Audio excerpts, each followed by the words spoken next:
Jessica Sparrow, BFA, lighting design major.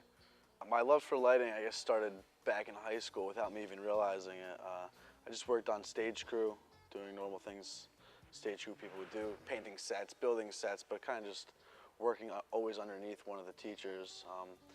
And then I was like, hey, what's up with the lighting board up there? I really showed an interest in controlling more than just the scenes and the sets and stuff like that. So I asked one of the teachers if I could learn the light board, and I was the only one that had showed an interest in it. So he taught me how to run the light board back in high school. It wasn't anything special, but and then after I graduated high school, I didn't exactly know what I wanted to do. My high school had hired me to run the light board for different events, and it wasn't until about 4 years after graduation when I finally realized, man, I really love doing lights, and it's something that I can get paid to do, so why don't I take it to the next level and go to college for it?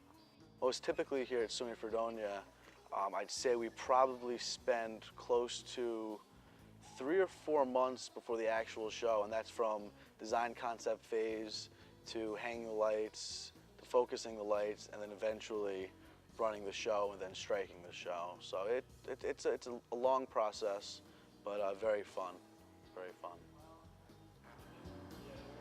I like that right there, you can lock that. And actually, I feel like we're going, like that's almost on the mark, that's a little bit off the mark, it's a little bit more.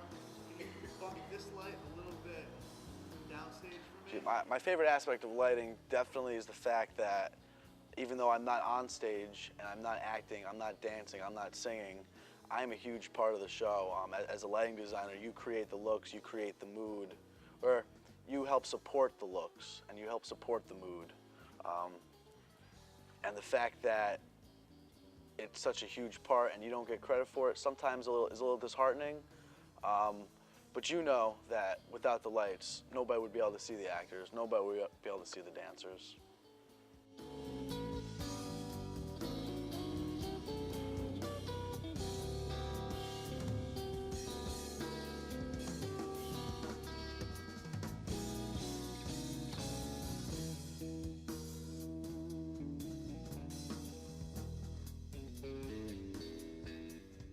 Well, as a lighting designer, ultimately you are the lighting designer. You have final say in what lights are put on the stage, where they're focused, and what have you.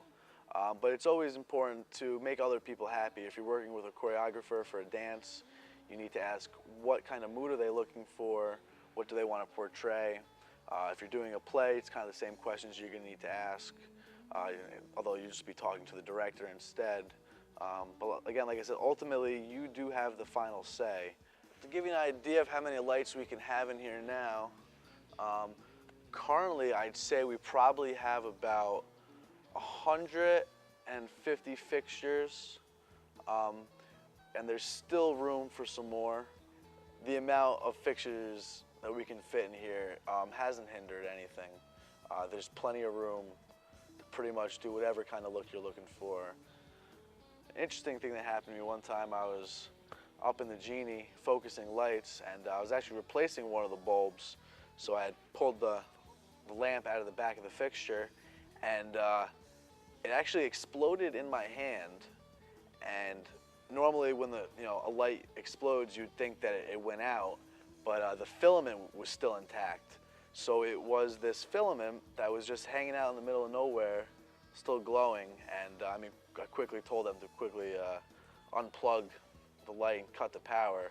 That was pretty interesting though. I had never seen a lamp blow up that close to me and then continue to stay lit. Sometimes people jump off for shits and giggles, but no fatalities when it comes to falling off the catwalks. One scary instance that happened to me one time, I was up in the Genie lift and they were cranking one of the legs to sturdy it, and they weren't paying attention, and as they were cranking, they were actually lifting up one of the sides of the Genie.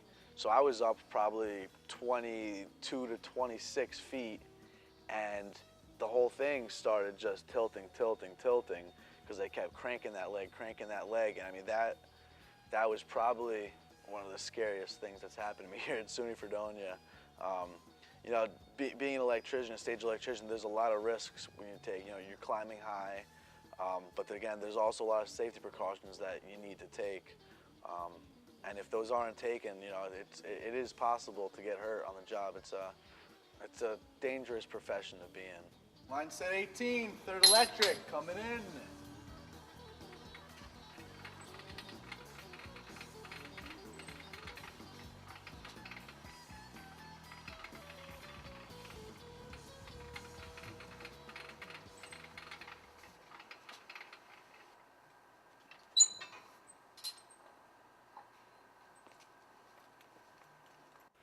You know, the band Phish is notorious for having amazing lights, and so notorious that their lighting designer was actually named the 5th member of the band.